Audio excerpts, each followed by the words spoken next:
Eles os chamaram de volta e os advertiram a não mais fazer menção ao nome de Jesus, nem ensinarem seu nome. Mas Pedro e João reagiram. Decidam os senhores se é justo, aos olhos de Deus, ouvir a ele ou a vocês. Nós não temos dúvida.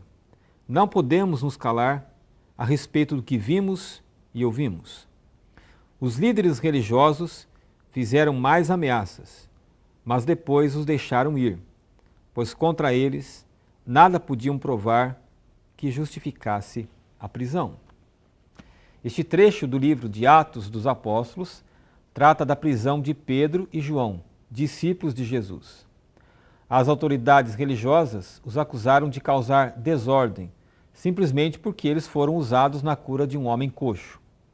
Pedro e João são advertidos a nunca mais falar do nome de Jesus. Mas com uma coragem que vinha da convicção da fé, eles se recusam a obedecer autoridades e continuam anunciando o Evangelho pelas ruas de Jerusalém. Tudo isso acontece após a festa do Pentecostes, quando o Espírito Santo de Deus veio sobre os apóstolos numa reunião e, como resultado, 3.000 pessoas se converteram a Jesus, movidas pela pregação de Pedro. Agora, voltando no tempo, vamos notar que faziam 50 dias que Jesus tinha ressuscitado, voltado para a glória de Deus. 50 dias antes, porém, Pedro e João não tinham essa mesma convicção de fé e coragem. Eles estavam trancados dentro de uma casa, os 11 discípulos, com medo dos judeus. Não ousavam sair às ruas, nem declarar a sua fé, muito menos falar da pessoa de Jesus. O que aconteceu? Para que, passados 50 dias, os mesmos Pedro e João, cheios de medo, agora confrontassem as autoridades, se negando a deixar de anunciar Jesus. O segredo que provocou essa mudança é que Jesus entrou naquela casa onde eles estavam reunidos, demonstrou que estava vivo, comeu com eles e depois ordenou que anunciassem sua mensagem a todas as pessoas do mundo. O que fez o medo desaparecer foi a certeza da ressurreição. Se deparar com Jesus vivo espantou todos os motivos de medo, toda insegurança e desânimo. Isso demonstra que nem sempre temos no coração a certeza de que Jesus realmente está vivo. Por essa razão, a fé que nós temos nele tende a ser mais apropriada para a casa do que para a rua. Para a casa, porque ela é pequena e cabe no lugar que precisa ficar no anonimato, com poucas pessoas que também pensam assim. É uma fé confortável, porque nós a dominamos e dizemos até onde ela pode nos levar. Nada de arriscar passos maiores em prol de Deus e do Evangelho, porque temos medo da reação dos outros, medo dos comentários, até de parecermos deslocados, só porque confessamos ser cristãos. Guardar a nossa fé na casa significa tratá-la como assunto complexo demais para ser abordado, já que nós vivemos uma cultura predominantemente pós-cristã, que não vê com bons olhos quem leva sua fé para outros lugares, além do reduto particular da residência. Mas guardar a fé em casa é próprio quando ainda não tivemos aquela experiência de transformar a Escritura em palavra viva e a fé confessional em estilo de vida. Enquanto Jesus permanece como uma imagem simbólica em nosso inconsciente, nós não sentimos desejo de falar dele, nem de apontá-lo como caminho para os necessitados. Vamos dizer que isso é uma questão de escolha religiosa, que cada um pratica aquilo que acredita.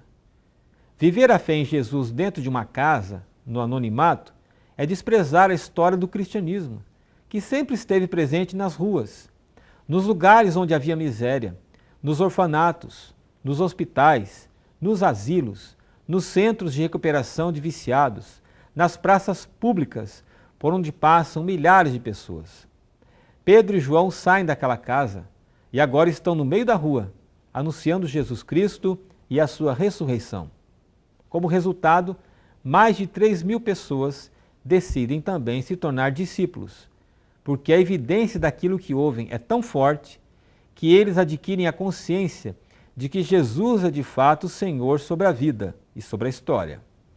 Quando a fé vai para as ruas, ela possibilita que a pessoa de Deus circunde os lugares mais miseráveis e necessitados, produzindo transformação e gerando nova vida, onde só existem sinais de morte. O futuro de tudo quanto Jesus fez e anunciou estava naquela casa, com 11 homens. No entanto, por deixarem o medo dominar, eles trancaram consigo a mensagem, retiveram a mensagem, causando um risco ao mundo, a ignorância da mensagem que liberta. Mas quando eles saem, sai com eles o próprio Senhor, confirmando cada palavra com sinais e evidências. Eles ficam tão felizes ao acreditar na ressurreição de Jesus que nada mais importa agora, a não ser levar essa boa notícia para cada família, para cada cidade, para cada país. O motivo que os impulsiona agora é ver outras pessoas e etnias do mundo abraçando o Evangelho e confessando Jesus como Senhor. Isso é que diferencia a fé de confissão da fé missional. A fé de confissão se importa em defender credos religiosos e combater heresias. Ela se transforma numa batalha pela defesa do discurso correto, que se chama ortodoxia. Quem abraça a fé de confissão diz que o que importa é crer certo, repetir as doutrinas que vêm sendo pregadas ao longo dos séculos. E no que diz respeito à Igreja, a sua finalidade no mundo é defender a fé doutrinária.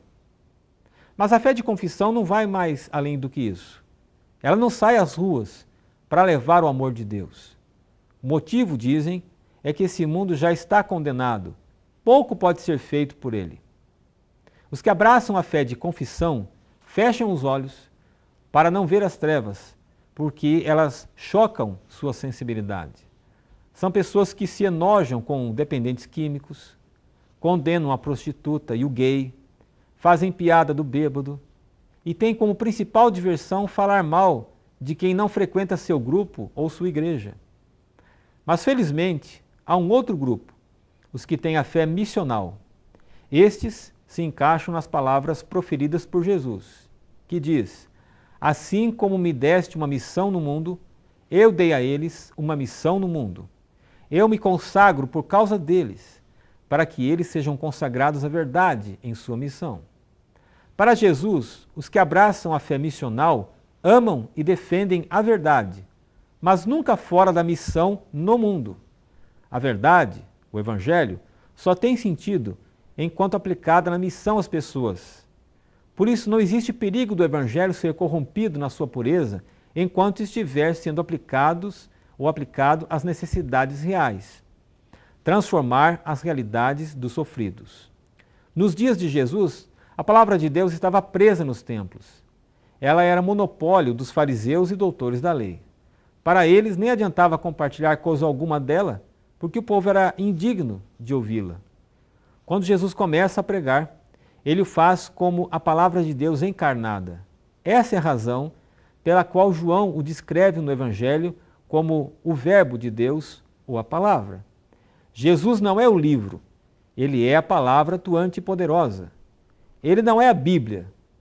Aliás, não é a Bíblia que possui a vida de Deus, mas é Deus quem possui a palavra e nela atua, quando compartilhada na missão dentro do mundo.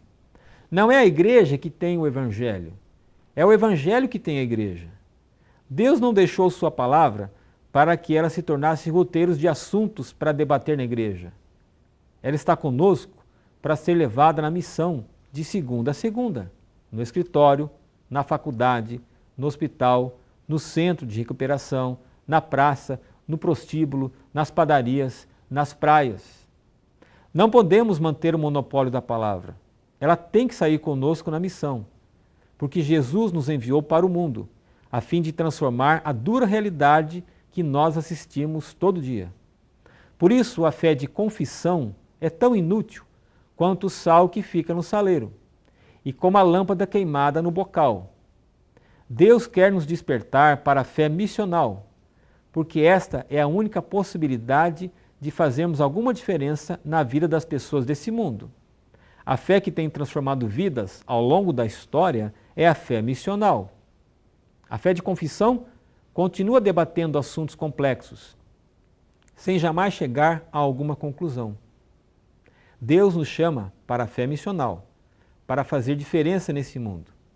Até porque todos os mistérios e todas as coisas que hoje não entendemos da teologia, um dia serão revelados plenamente na volta de Jesus. Até lá, que Ele nos encontre na missão, no engajamento, na batalha em prol da salvação das pessoas. Jesus contou a história do bom samaritano. Um homem assaltado permanecia ferido à beira do caminho. 2 religiosos passaram por ele, mas não prestaram socorro. Eles estavam atrasados para o culto. Um samaritano passou, prestou ajuda, forneceu toda a estrutura necessária para a recuperação do homem. A fé do samaritano era missional. A fé dos religiosos era confessional. Que tipo de fé é a sua?